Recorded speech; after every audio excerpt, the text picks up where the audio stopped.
Folha FM.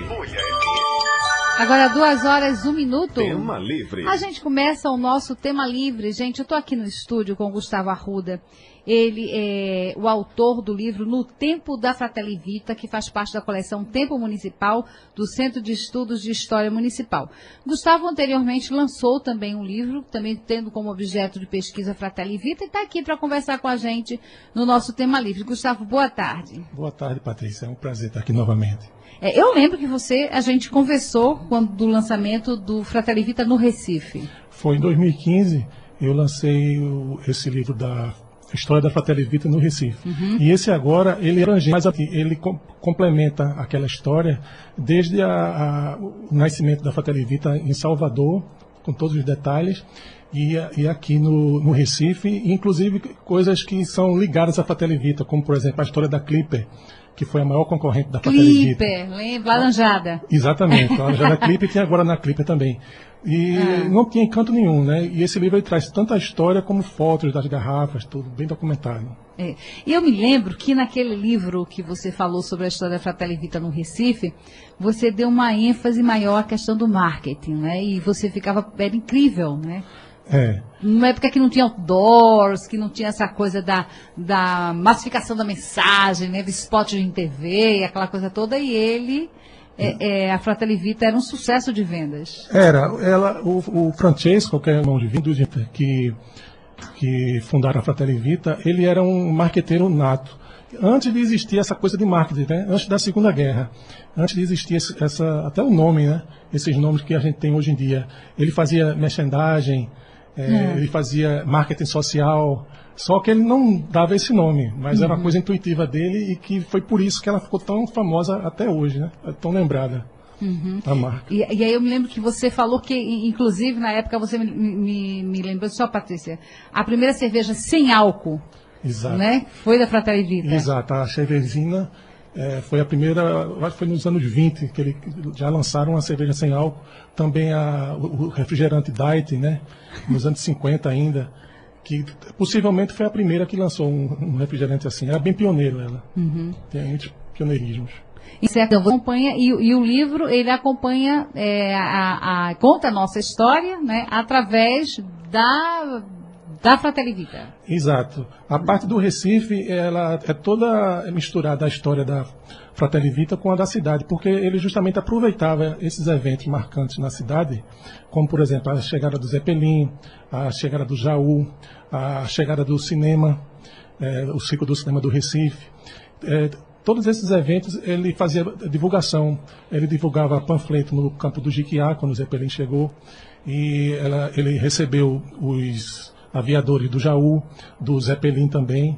Então ela vai se interligando, fazia propaganda nos bondes. Assim que ela chegou aqui em 1913, em 1914 foi inaugurada os bondes elétricos. Então ela já anunciava dentro das paradas de bonde. Então vai misturando essa história do Recife com a história da Fratelli Vita. Então, você pesquisar a história da Fratelli Vita, de certa forma, você vai conhecer a nossa história. Tem muita coisa da nossa história daqui, né? E também de Salvador. Esse livro... Como é que é essa parte lá em Salvador? Salvador, ela é tão forte ou mais forte do que aqui. Porque, para você ter uma ideia, o trio elétrico, a invenção do trio elétrico por Dodô e Osmar, ela foi a partir do trio elétrico Fratelli Vita. Ela patrocinou, a primeira vez que patrocinou um trio elétrico. Não existia nem esse tipo de marketing, né, de publicidade. Então ela usou o trio elétrico para divulgar a marca dela lá. Então no livro traz a história do trio elétrico, que é justamente que ele nasce com esse patrocínio que viabilizou comercialmente a invenção elétrica. O elevador Lacerda também, ela fez uma propaganda histórica lá, num painel gigante lá de 2 metros de altura, lá no elevador Lacerda. Tinha um castelo lá, era o Castelo Fratelli Vita, que era conhecido, que depois foi demolido, mas também traz a história desse Castelo Fratelli Vita, né? O próprio bairro que ela se instalou lá, tinha um cinema, logo no início do cinema, que era no Bonfim, né? Então era o Recreio Fratelli Vita. E também na época, em 1911, já tinha esse nome, essa divulgação no cinema, né? Explorando o início do cinema no Brasil. Então, lá também é muito forte, principalmente porque eles tinham os cristais baianos, que eram os famosos no Brasil todo. E esses cristais eram um dos melhores do mundo, em qualidade, em sonoridade, né? E eles competiam com os grandes cristais europeus. E, para você ter uma ideia, a Sarah Kubitschek fez uma encomenda desses cristais para a inauguração de Brasília. Então, lá também o baiano é muito orgulhoso pela Fratelli Vita, pelos cristais baianos, que divulgou a cultura da Bahia também. Então, é tão forte quanto aqui, a história dela lá. Também é interligada com a televisão, com a coisa, o começo do rádio e da televisão também, como foi aqui. Gustavo, foram quantos anos de pesquisa? Foram 4 anos. Eu comecei em 2012 e foi até 2016, até o ano passado, a gente pesquisando, e eu, inclusive, consegui um pesquisador de Salvador, que foi lá nos arquivos públicos, nas fundas lá na Bahia, para coletar material em periódicos antigos também. Mandou muita coisa, e a família também, Vita, de lá, como a daqui, ajudou bastante, mandando informação. Por exemplo, teve o Guaraná Sucol, que foi, depois do Guaraná Fratelli Vita, que depois que acabou tudo, ele voltou logo em seguida, nos anos 70 ainda, o Guaraná Sucol, que era o mesmo sabor da Fratelli Vita. Então, tem a história também desse Guaraná Sucol, que também é raro, não existe em livro isso aí. E isso aí era distribuído tanto em Salvador, como em Maceió, como aqui em Recife. Gustavo, a própria história da família Vita já é uma história fantástica, né? Dessa chegada aqui no Brasil, dessa vinda para cá, para Recife, e esse espírito empreendedor.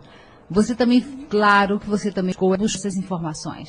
No comecinho do livro a gente traz essa história da migração italiana para cá, no final do século XIX, que eles vinham aqui em navios, e eles pagavam essa viagem porque na Itália estava tendo uma recessão econômica. E o pessoal do sul ele migrava para tentar uma nova vida aqui. E mandar dinheiro, né, para o pessoal, a família que ficava lá. Então, veio primeiro o Giuseppe, veio para a Argentina, e depois veio aqui para o Brasil, que era uma rota natural. Quem não se acostumava lá na Argentina, normalmente por causa do frio lá, aí vinha para aqui, para o Brasil, que era para São Paulo, que é o que a gente conhece hoje, tão forte lá a cultura italiana em São Paulo, ou então para o Nordeste, no caso, para a Bahia. No interior da Bahia, tinha uma comunidade forte que acolhia esses imigrantes. E de lá eles partiam normalmente para Salvador, que era a capital. No caso dos irmãos Vita, eles acabaram vindo aqui montar uma filial. Um dos irmãos, Francesco, veio assumir aqui a filial do Recife. Aí ficou a matriz em Salvador e a filial aqui. E é incrível que a gente aqui não sabe que existia uma Fratelli Vita em Salvador. Pois é. E os de lá não têm ideia que tinha Fratelli Vita aqui, uma fábrica aqui. Eles acham que é de lá só, né? Que na verdade nasceu lá.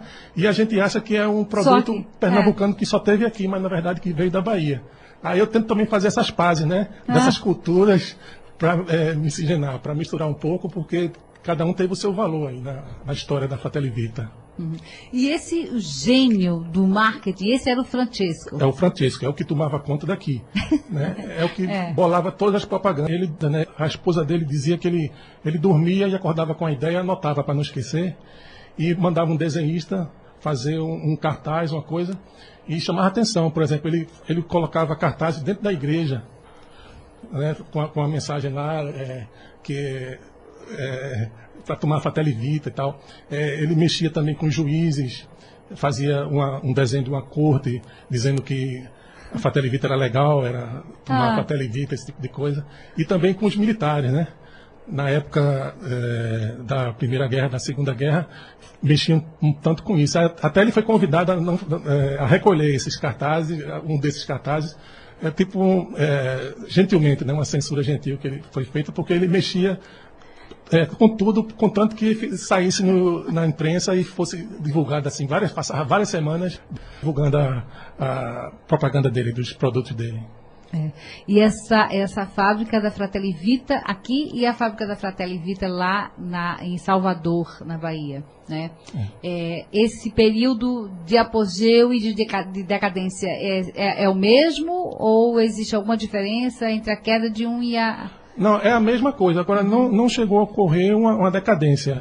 Eles acabaram no momento certo, no auge, quando a marca ainda tinha todo o valor. Ah, tá. Tanto é que foi comprada por uma grande empresa nacional, por um bom valor, e eles conseguiram retornar o investimento e dividir com os acionistas, né, com os donos que tinham participação na empresa.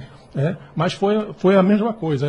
Eram duas empresas diferentes, mas eram irmãs e faziam a coisa colaborativamente. Assim. Eu achava que o saído de cena da Fratelli Vita teria se dado por uma questão de problemas financeiros que eles tiveram, mas não.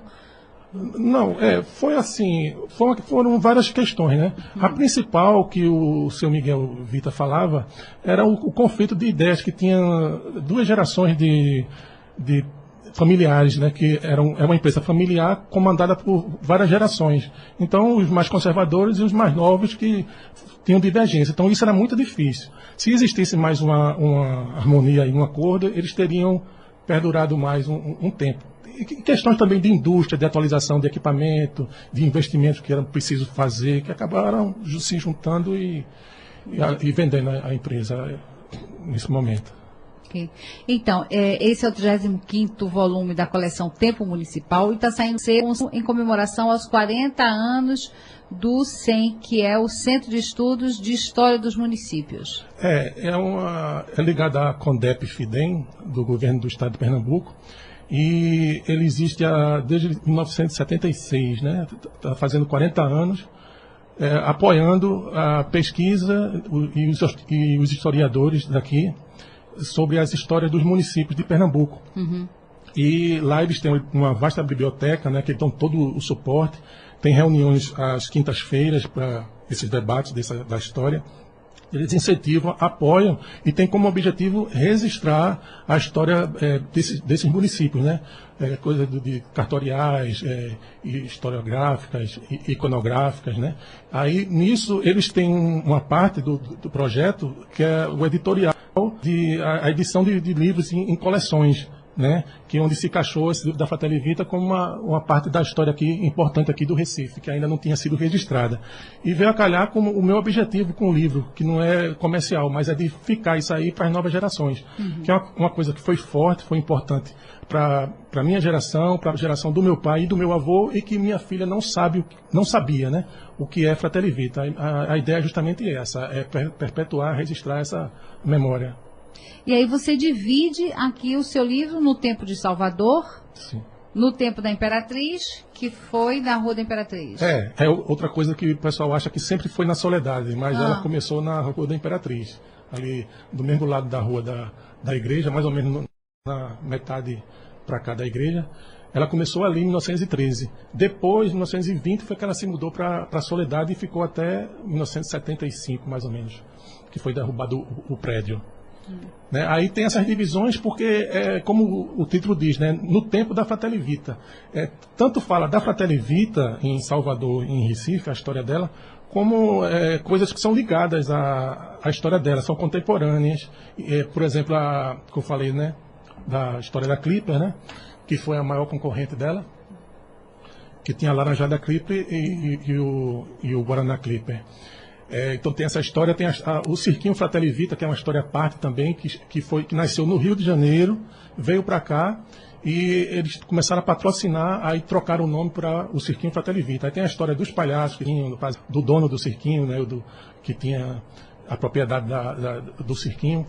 E a própria rádio, a PRA8, a história da PRA8, de Abílio Diniz, né, quando começou, ele que inventou o nome locutor, que ele era professor de gramática, e ele pegou uma palavra em latim, locutor, e chegou a locutor, que não existia esse nome ainda ele achava que tinha que ter um nome adequado, específico. Ele criou o nome locutor, foi o primeiro locutor em si do Brasil, né? A primeira transmissão da PRA8, que foi a rádio que fez a primeira transmissão, né? Então tem essas histórias paralelas que vão sendo contadas no livro. Por isso que o nome é No Tempo da Fratelli Vita, porque tem também tudo a ver com o tempo, as coisas que aconteceram no tempo dela. A gente vai pequeno intervalo e a gente volta daqui a instantes conversando aqui com Gustavo Arruda sobre No Tempo da Fratelli Vita. Olha, e o ouvinte, uma jovem, né, que não sabe o que foi a Fratelli Vita, né? Olha, era um refrigerante que era um saboroso, né, saborosíssimo, e que era pedido número 1, né? Então, quando a gente ia para a escola, a gente tinha que levar Fratelli Vita. Levava a Fratelli Vita na lancheira ou pedia para se comprar Fratelli Vita, e que foi realmente um refrigerante que marcou toda uma geração, marcou várias gerações, né, Gustavo? A identificação do pernambucano com a Fratelli Vita é justamente essa, da infância dele, né, que hoje são os adultos que estão mandando no mundo. Hoje são aquelas crianças que foram atingidas por essa propaganda da Fratelli Vita e por esse gostinho na hora do recreio, de tomar a Guaraná. É isso. A gente faz um pequeno intervalo, a gente volta daqui a instantes. Voltamos a apresentar Folha na Tarde. A gente volta aqui no nosso bate-papo. Eu estou aqui no estúdio com o Gustavo Arruda, ele é escritor, pesquisador, e nós estamos falando sobre o seu livro, que faz parte da coleção Tempo Municipal, do Centro de Estudos de História Municipal, No Tempo da Fratelli Vita. E aí, todas essas inovações e modernidades, né, do Francesco Vita, que era realmente o cabeça de toda essa propaganda. E Gustavo estava falando aqui que na época nem se falava em outdoors, em merchandising, nada disso, e ele já fazia isso, né, Gustavo? Aqui no Recife, ele era responsável pela filial daqui, né? Eram 2 irmãos, por isso que o nome é Fratelli. Fratelli é irmãos em italiano, né? Os irmãos de Vita, né? Fratelli Vita. Eram 2 irmãos. Ele era responsável aqui por Pernambuco, então ele tinha muito essa veia de publicidade, era um publicitário.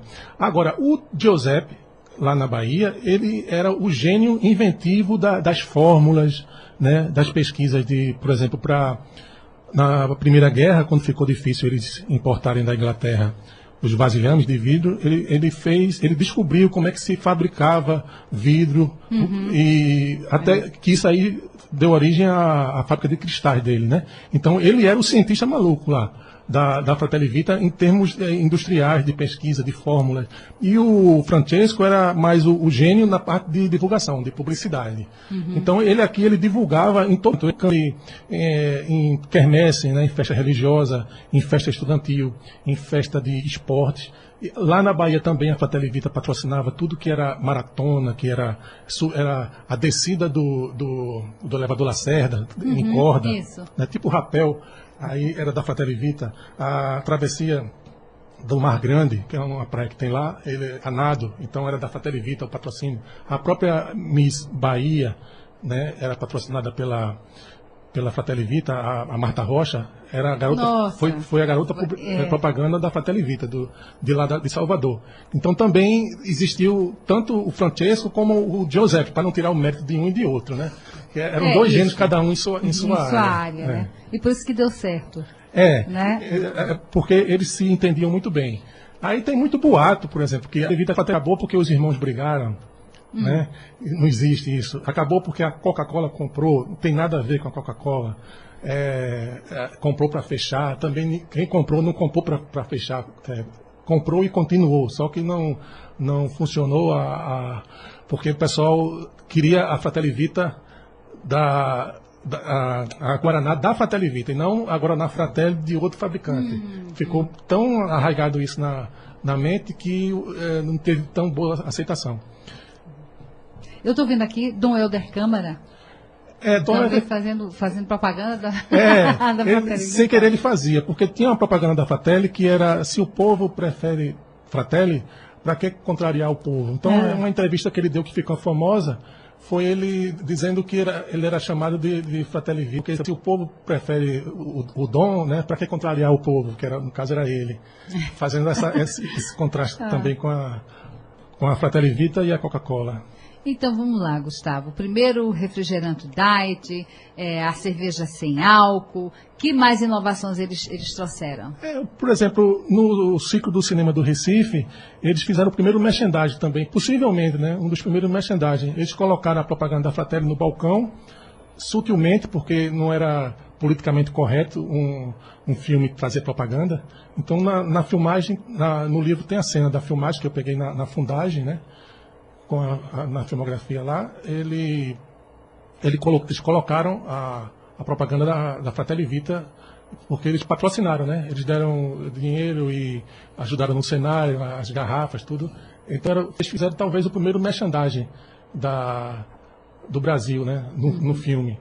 Aí tem também essa coisa da primeira cerveja sem álcool, possivelmente, né? Também o primeiro refrigerante Diet, que foi a Dita, né? A Diet Vita, e outras inovações que eles faziam, né? Em termos tanto de produtos, né? De teste, por exemplo, eles fizeram um primeiro refrigerante à base de café, né, que não deu certo no Brasil porque o brasileiro gosta de café quente e o refrigerante era gelado e ficou meio estranho. Apesar que hoje em dia já tem bebida gelada de café. Né? Então também eles tentavam isso aí. Eles lançaram inúmeros produtos inovadores nessa linha de refrigerantes, de bebidas. Eles foram, por exemplo, eles não começaram os refrigerantes, eles começaram com a água tônica de quinina, que era a quinina era importada da Inglaterra.